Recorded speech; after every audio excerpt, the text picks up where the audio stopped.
Hello, and welcome to Above All Else, a podcast for women looking to grow in their relationship with Jesus Christ.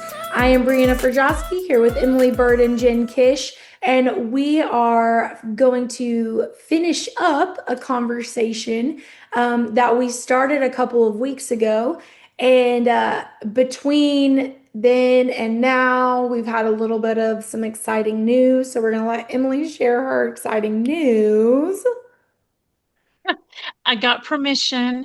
Yes, yes. I had told you guys on the live that we had a bird already launched, and we got another bird that's launching soon.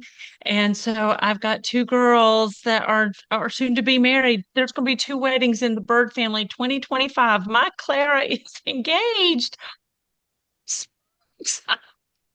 Yeah. It's so exciting. So exciting. It's So really from exciting. like very close in because March is when Adeline got March, married. Yeah, yeah, March. So March and yeah. November. So Yeah. yeah, so He's we're 6 months. starting. So it's I don't know if I was supposed to say that or not, but anyways, it'll be out Oh. soon. That's all right. We just won't tell everybody where. Hey, Oh, listen, uh, November 1st is our anniversary and it falls on a Saturday. So that's a good day. Just throwing it out there, Clara. I'm just kidding. And it's the day after Halloween. So sometimes you can get a discount on some of the news. So, you know. that's a thought too. Oh, man. Oh, I didn't realize you were November 1st. That's fun. It's exciting. It was going to be on Halloween. And then I cried and said, and my dad No. was like, no, it's No. fine. We won't do that. So November 1st. Um, Oh. but yes, Well, we love this boy.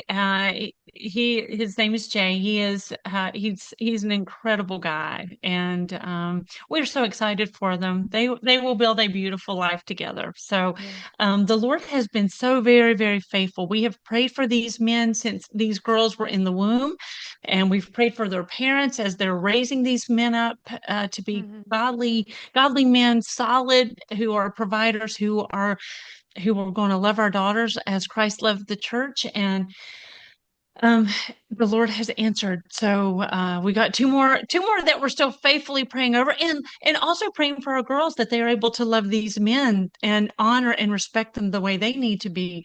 So, anyways, just building godly families, and um, just thrilled. I'm absolutely thrilled. We are, but I never would have thought we'd have had two weddings in 1 year. Oh my No. gosh. Yes. I so cannot believe excited. it. When Riley told me the date, I was like, "Oh wow, okay, two in 1 year. How fun." That's so exciting. It is I exciting. I love the little part that we get to be involved with, Me my girl too. coming up to be part of the shopping and things going on in the coming weeks. Me So too. Me such a too. I sweet, look sweet forward to thing. having her here. Yeah, It'll I'm be sweet. excited. It'll be sweet. It is Mhm. an Fun stuff. exciting time. Well, thank you for asking. It is good No, news. I'm we're so excited. excited and we want to celebrate the things that are happening in each other's lives. And so Absolutely. we love it. We Absolutely. love Claire. I'm just so excited for her. Me Um, too. Me too. So, we started a couple weeks ago, we started a conversation about raising children with biblical values in this modern world and kind of what that looks like. And we had just come off the heels of having a conversation about social media. And I know that we're about to get really deep into some deep stuff. So I am going to share an icebreaker, just about social media and the dangers of social media. So my sweet mom, the Christmas after my dad passed away, she made us these books. They weren't Shutterfly books, but they were like an ad on Facebook that she found. She clicked on it. And it asked if she wanted to import pictures from Facebook. And she said, of course, it makes it so much easier that way. Little did my sweet mom know after I mean, she printed one for my both of my sisters and I, and she did not realize until they were delivered to her that she had selected the option to put in any picture that she had ever been tagged in or posted, which included like memes and all kinds of things. And I don't know. I think it's funny, so I'll say it. But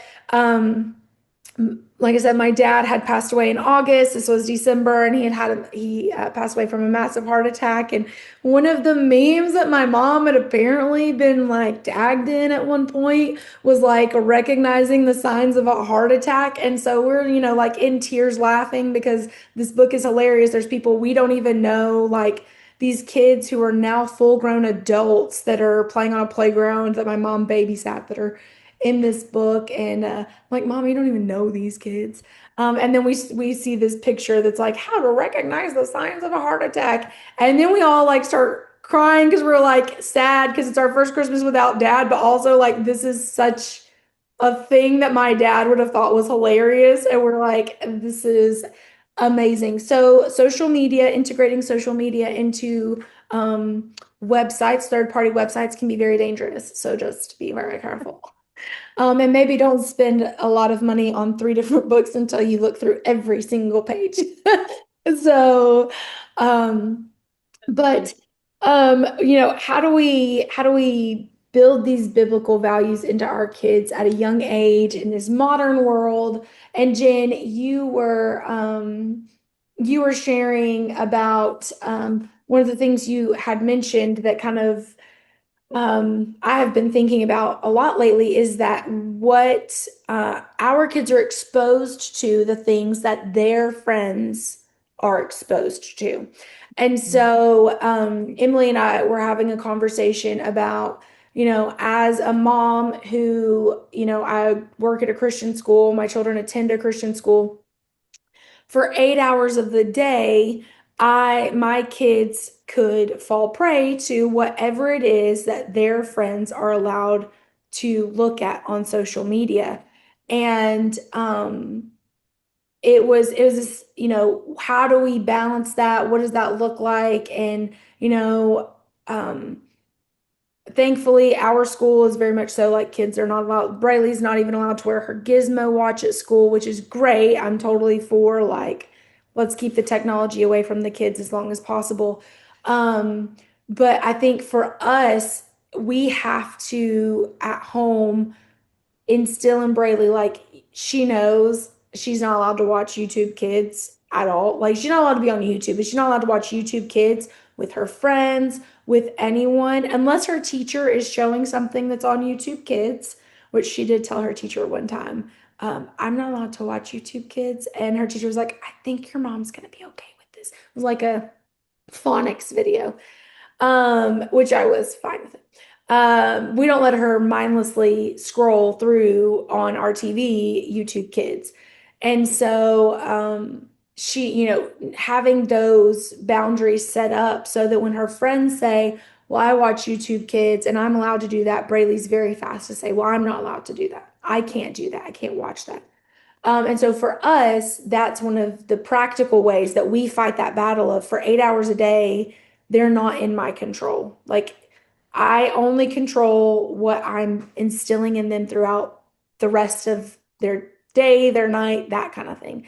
And I know for some parents, that's a question. What do I do? How do I respond when it's not us? They're not exposed to it at our home. They're not exposed to it because of us. They're exposed to it because their friends' parents allow them exposure. Um, and I think from parents who not necessarily, I'm not saying you guys have necessarily had to walk, but you guys have more experience with kids who are old enough to have friends that have been exposed to other things that, my 6-year-old's friends really, you said YouTube Kids. Maybe how do we respond when our kid is exposed? Because I don't think it's a question of if our kid is ever going to be exposed to anything. It's a question of when our kids are exposed. Obviously, we want to be offensive instead of defensive parenting. So we're not just waiting for that exposure to happen, but we're preemptively helping prepare them for that exposure. But how do we respond when our kids, we know these are the biblical values we hold, but now they've been exposed to something that goes against that. And how do we as parents respond when, I mean, when your kid's exposed to something by a friend? I mean, you can't spank your kid's friend. So, like, you know what I mean? Like, my first instinct would be like, I'm just gonna spank them, all of them, every kid, spank them all. Light Um, them up. right. Just, but what do we do? And I know you guys have talked about praying over your kids' friends, and but taking it even that step further, once exposed, what do we do? What are our action steps? And I don't know, that's a curveball of a question. I'm sorry. I don't know who wants to swing at that one, but you guys, I'll let you duke it out. I have some thoughts, but I've done a lot of talking. So Emily, you wanna? You go ahead and run, and then I'll give my thoughts. So you're Okay. fine. So I think that we always respond in truth and not in emotion. So I'm Mm. really bad about freaking out. Like they did what, you saw what. And what I have learned is when I respond with emotion, my teenager who was willing to talk and very open starts to reel it back in, because mom Mhm. freaked out. Um, so I think in our home, I've probably been too honest with my kids, but especially when it comes to pornography. When we did have an exposure in our house, I talked to my child, and that child said, "I'm so sorry, Mom. I'm so sorry. I'm so sorry. Like, I wish it hadn't happened. It was not that child's fault. It was an exposure."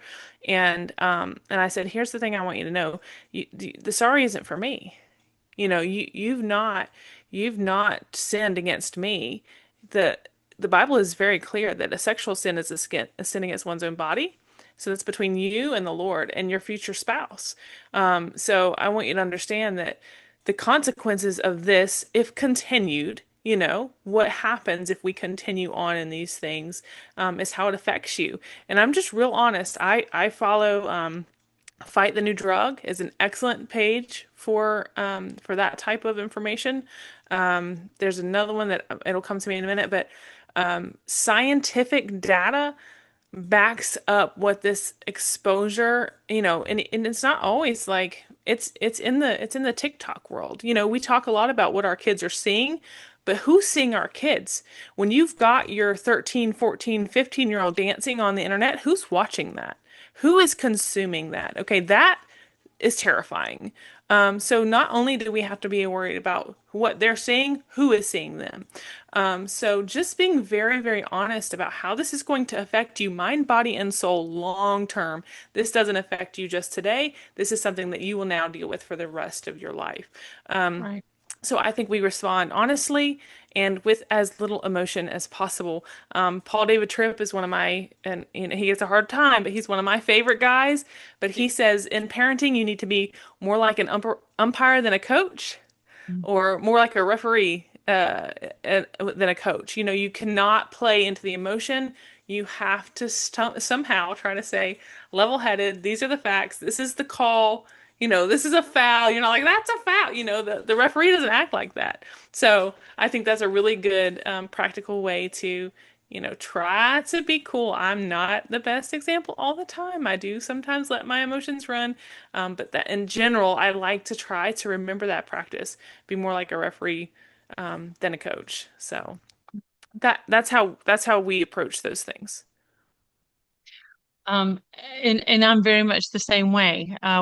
We talk about it, but I've also Bree, when you said we'd rather be offensive than defensive, that's that that is my wheelhouse. That's we and Jen, I love that you said I've been a little bit too honest. I have been very, very honest with my kids, and we've had big conversations when they are much earlier than what or much younger than what I ever would have guessed that I would be doing when, you know, when I'm that making those statements that you make before you ever have kids. I'm never going to, and then you end up doing it. Yeah, we're talking about sex and pornography and stuff as second graders, and but we've been talking little bits by little bits about body parts and all of that, and how we protect ourselves and nobody has to touch you and so on and so forth. So we've been having those conversations for a long time, and so my girls know that there's nothing I've said this 1,000 times on these podcasts. There's nothing that's too taboo to talk around our dining room table. Um, but before, so talking about offensively, there's a handful of scriptures that I just continually repeat. And I actually looked it up before we got on here. And ironically, they're both in Psalm 101, and it's verses 3 and 4. And he says, I will put nothing impure before my eyes. And then he says, I will have nothing to do with evil. And so we are always saying that when something comes on the TV that is impure, we cut it off. Jason Bird and I make that example. The other night, we're watching a movie and the F word flies, and it's just me and him in here, and he cuts it off. We've made that a practice. So the girls have seen us doing this all of their days. They do it too. Lindsay brought me a book not too long ago. This has been a couple months ago. And she's like, I can't read this. And there were a handful of words in it that she didn't that we and when I'm reading those books, and it's been even some of the ones that I'm reading out loud to them, and they know I keep a pen and I just mark through it. I'll even do that on library books, which I'll just put a mark through it. Like, yeah. So the library police will come and grab me. Like, we don't need to be reading that. And so, anyways, we mark through all of our books. So they do that too. Lindsay has brought me books like, Mom, look, um, they are not allowed to be upstairs watching. When they're downstairs, if they watch TV, that is the common space. There's always somebody in the living room, somebody in the kitchen. But we have a movie room in this house, and they are not allowed to watch anything up there by themselves. You have to have accountability. So Aaron and Lindsay keep themselves accountable to each other. YouTube is not allowed. You're never allowed to be on YouTube alone. So there's a lot of things that we've put into place, but I've also shared with them early on my first exposure to pornography, and it was at a sleepover. And I'm at my friend's house. She's got an older brother, and which I just don't even understand why this happened. But the older brother's having sleepover with his buddies. Then my friend is having sleepover with her girlfriend. So it's like a guy girl sleepover, which it wasn't, but it was. And I can still remember them telling us to come into the room that was off of the living room that was kind of like their den. And it is a dirty movie, and can still to this day tell you what was happening on that screen. It has implanted itself into my brain. I can't erase it. And so my girls know that story. And I've told them, I was like, I do not want you having this filth, these images stuck in your head that I don't know how I can take that file out and burn it. And I've asked the Lord, I was like, please remove that, but he hasn't. And so that he hasn't removed it. I'm like, okay, he's left it here so I can tell my children, you don't want this file. You don't want this in your head. And so Jen, when you're saying, we're really careful about sleepovers, we are too. If my daughters if they spend the night at your house, I know you really, really, really, really well. And I've known you for a long time. I know how you're raising your kids. I don't mind to have kids come and staying with me, but they also know that there's some rules in the house that, if this child has a cell phone, I get the cell phone in the evening. That's just the rule. And I run, but most of the time, the people that we're hanging out with, they're probably they're not sleepover people either. So their mamas probably have the same rule as I do. But So we've put those parameters into place. The girls tell us when they've seen something, when there's something on TV, when there's language, when there's, they will turn it off.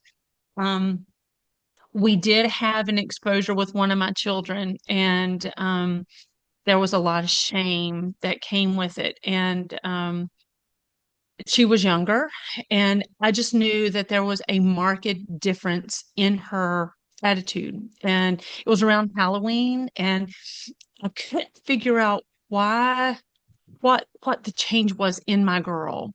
And so, and I'm just going through all the scenarios. What has changed her personality? And I told Jason Bird, is like, there's something different, and I can't figure it out. So I began to pray, Lord, you're gonna have to reveal what's going on with this girl. I don't know. But there is a change. And so for 2 weeks, Lord, reveal, reveal, reveal. And lo and behold, we had it was my first, well, I don't guess it was my first smartphone. Well, I guess it was Jason Bird's, maybe his second one. But Verizon had this deal where they gave us a free tablet. Now, this tablet's like, I mean, it's not like the tablets we have now. It's this big old Mhm. thing, but it worked really, really well. I had put all these phonics things on it for the little girls. And so it was one that was shared amongst everybody. But this particular daughter had been looking up Halloween outfits. Now, uh, you and I both know that Halloween is so provocative, and so in one click and another click and another click, I found what she had searched through, and what she had ended up seeing, and it had led to pornography from looking for a Halloween outfit. And she discovered that she's human just like the rest of us, and it does something to you. There sends out endorphins, and it makes you feel weird and good and yucky. And but she knew that she shouldn't be looking at this.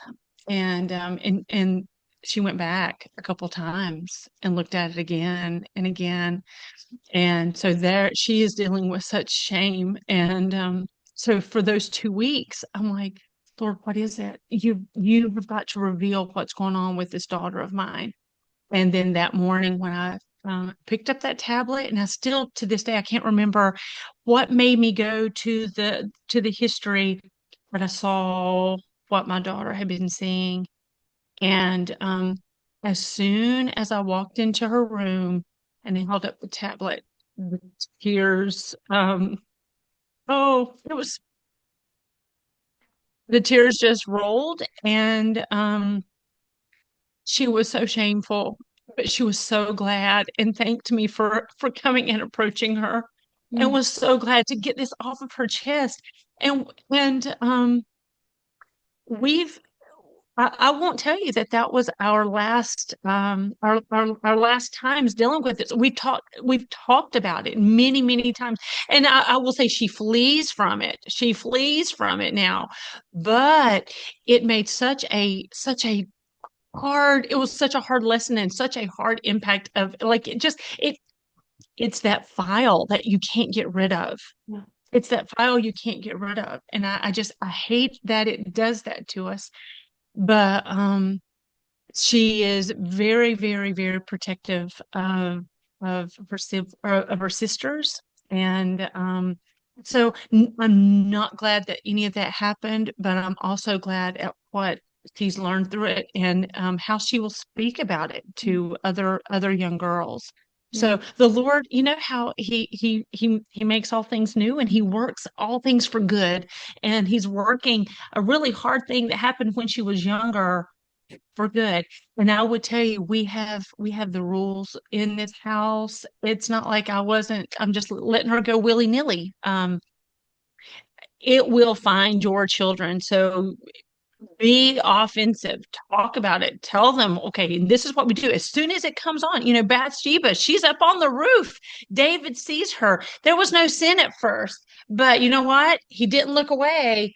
Instead, he looked back and he kept looking back. And instead of cutting it off, Satan just pulls us in. And so we have to be intentional to really, truly not put anything impure in front of our eyes, and to have nothing to do with evil. We turn it off. We stop it right where it starts. So, Um, and I think, we've talked, while you were sharing your story, um, I guess we were talking about how do we raise children with biblical values in this modern world. And I just was kind of thinking through, like my first exposure was was not because someone showed me, that someone was like, oh, hey, here it is, a family member, but it's because a family member was actively struggling with an addiction, and we all shared one family computer, like you didn't have 14 different computers, cell phones weren't a thing. And so this is not just and that like thought process of like, can I just take this file and throw it away? Like I just want to, there's shame, right? And the Lord is so good to say, hey, listen, I'm not putting that shame on you. There is no condemnation because you are in me. But amen. also, but I mean that guilt and that the shame comes from the enemy. The guilt comes from the Holy Spirit. Not necessarily he's guilting me, but yeah, he's convicting me and saying like, hey, listen. And so I was young, like I was very young. And so I think, and this might be completely, I don't know. I know we're talking about raising kids, but like this is a call to parents too. Like, do better and be better, because what you can try and hide from your kids, like you can try and be like, okay, well, we're not exposing our kids to that. What are you exposing yourself to? Because if you're exposing yourself to this and you're bringing it into your home and you're saying, and I'm so sorry, I can hear myself getting louder and getting a little bit more passionate. But I'm very passionate about this because that addiction almost destroyed my family. And so, um, and it, not my addiction, but the addiction of the other person. And so, um, when, when we're saying this is how we raise up children who have biblical views, we're not, or values, we're not saying, oh, it's just important for your kids. Absolutely not. Like what you're exposing yourself to, your kids will also be exposed to at some point. This was Mhm. completely by accident. It was not, like I said, nobody sat down and said, hey, look at this. Let me show you this. I was probably, if we're being honest, trying to play some Polly Pocket game on, because I used to play, used to play little games on the computer, um and I honestly don't even know how I got there other than the fact that it popped up in the search bar and I clicked it because I didn't know what it was. And I was not looking for it. This is not something I Yeah. was looking for. I didn't even know, I mean, that this existed, honestly, at that point. And so, as parents, we can't say, okay, I'm going to do these things, but I'm going to protect my kids from it. We have to say, this is the boundary line for all of us. This is where we draw the line. And obviously, pornography is definitely a place where we draw the line way before pornography. But there are ways that pornography enters into our houses in very sly ways. Joseph and I were watching, I don't know what were we trying to watch? I don't remember, some show. Well, and 50 Shades of Grey popped up on the like recently added thing. And jokingly, I was like, hey, we should watch that because jokingly, because I was like, apparently we just completely misunderstood the whole concept of it. And it's not really pornographic and it's not really erotic. And really, it's totally fine because we can justify away the fact that it's just a book and it's just a this and this is just a movie based off of a book. And just so really, I think this got started the other day when I was joking with Joseph, and now the passion's coming out because he was like, "You're so dumb." Because obviously that was definitely something we were not going to watch. But there's so much justification for things like that that are like, well, it's just a book and it's not graphic, there's no pictures. Absolutely not.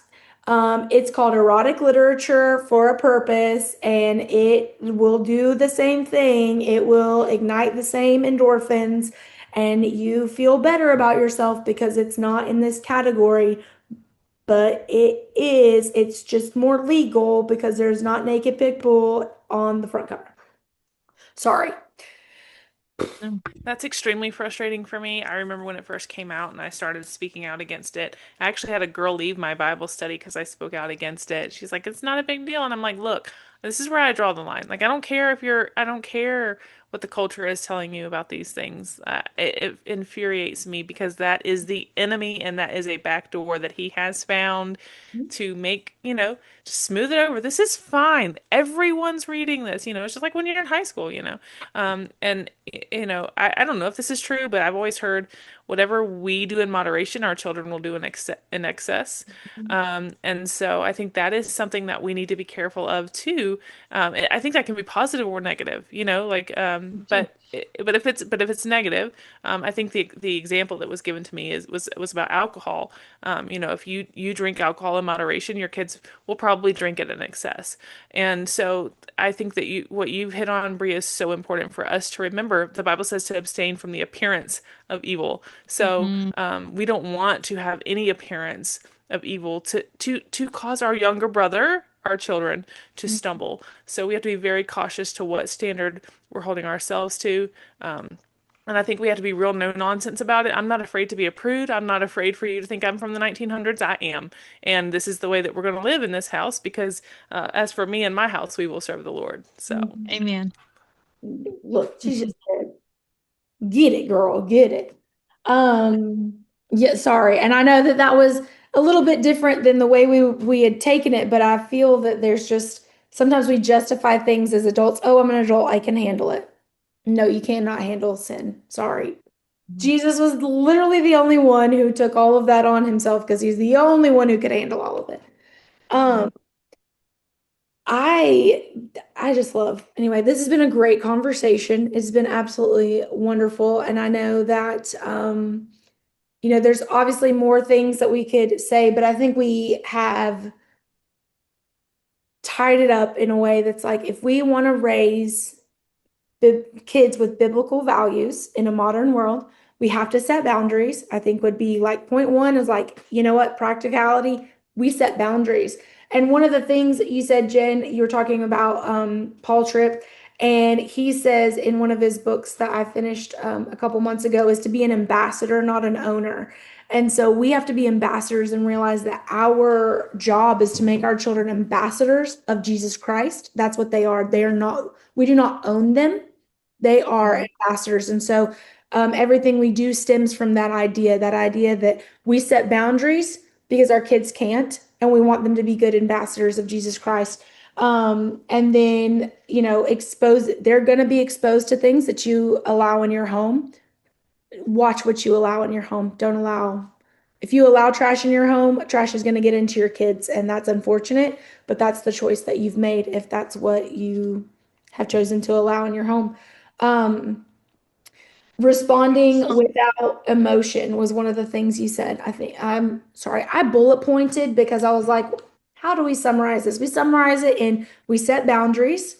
We're raising ambassadors. We're not owners of them. We're there to push them towards Jesus. We don't own them. Jesus owns them. We're to make them look like him. It respond without emotion when your kids are coming up to you saying, hey, this happened. Okay. Because emotion will oftentimes get them to shut down, and we don't want them to shut down. And with that, explaining to them the sin is not against you, the parent. The sin is against them. The sin is against God and their own body if it is a sexual sin. Um, and then who is seeing your kid? That was the last thing I had. Who, not just remembering if we want to, because who is seeing our kids are the kids, the people that are reaching out to our kids. And they're the ones that are going to, their algorithms are going to sync up. So who's seeing your kid? Because what they're seeing is eventually going to be what your kid is seeing. Um, and then what we do in moderation, our kids do in excess. And Mm, man, that's good. I was just riding the whole time. Sorry. Mm. I was like, oh, that's, and this is how we're going to summarize. So, with those, I know that was a quick, brief overview, but I said if we're going to be practical, let's leave it on a practical note. And those are some practical steps. And then, just not introducing anything evil, right? Psalm 101, which when you write Psalm 101, it looks like Psalm LOL. And I threw myself off a minute ago when I was about to say that, and I was like, that's 101, not Well, LOL. I'm going to hop on here real quick. Psalm 101. I've got it right here. And ver verse 2, I will conduct the affairs of my house with a blameless heart. I will Mm, not look at anything with approval. Oh, excuse me. I will lot. I've got the King James version stored up here. I'm reading NIV. So NIV says, I will conduct the affairs of my house with a blameless heart. I will not look with approval on anything that is vile. Popping down to verse 4, the perverse of heart shall be far from me. I will have nothing to do with what is evil. And I've got written in the margin here, may my family and I live above reproach. mm, Um, I pray that my family, your families, will not have anything to do with evil, that we shut it off right where it starts. So we have to conduct the affairs of our house with a blameless heart. So when you're talking about, okay, this is not just for my kids, but this is for me too, I think that just confirms exactly what you were saying, Bree. Uh, it's not just for the kids, but we parents. If we're bringing in trash, our kids are going to be consuming it as well. mm. And so we have to be careful to lead blameless lives. Verse 2. So, Uh, anyways, so oh man, I that's was just pulling it up. And verse 3 in the New Living Translation says, I will refuse to look at anything vile and vulgar. I hate all who hmm deal crookedly, and I'll have nothing to do with them. So I think that summarizes how do we raise kids with biblical values in a modern generation, in a modern world? There you go. Psalm 101. It begins with us. We don't look at things that are vile and vulgar, and we don't have things to do with, and from our filling ourselves with the word, it overflow. It doesn't, I'm not saying we save them. I'm not saying we save them, that our self, that's not what I'm saying. What I'm saying is those are the things we're instilling into our kids because those are the things that are instilled into us. So, absolutely. man, okay. Well, sorry. I know I just was like wrapping up and then I was like, well, here we go on another little, but Sorry. no, not you, me, because I'm like, and like Emily wrapped it up so beautifully, and I'm like, and girl, let me tell you. So, I was talking about Jesus today at the nail place. And one of the ladies said to me, Girl, you were talking about Jesus, and I almost started shouting. And I was like, I'm not sorry for talking about Jesus, just sorry if I made Um, you feel uncomfortable. She's like, Oh, no, not at all. So, um, but very, but the gospel is offensive, it and it is. should be. Yeah, it makes us feel bad when it steps on our toes, and that's okay. Absolutely. That's okay. So we have thoroughly enjoyed talking today, and we're excited for a couple of weeks from now, and we will hopefully have some not wedding details, like we're not sharing that with everybody in the world, but hopefully we found a dress, and I'm Hope so so too. excited. I'm just so excited. And then by that time, your girl's going to be moved into college and into a dorm room, and it's going to be so exciting. And you're going to have moved children. And so we're excited for what this next fall is going to bring. And we know that many of you have been following us for 2 years that we've been doing this, which is actually crazy that we're at that point. But we just wanted to let you know really quickly. We talked about it probably a month or two ago, but we're part of a bigger coalition called We the Church. And We the Church is full of um, church members, really, from all across the world who write articles.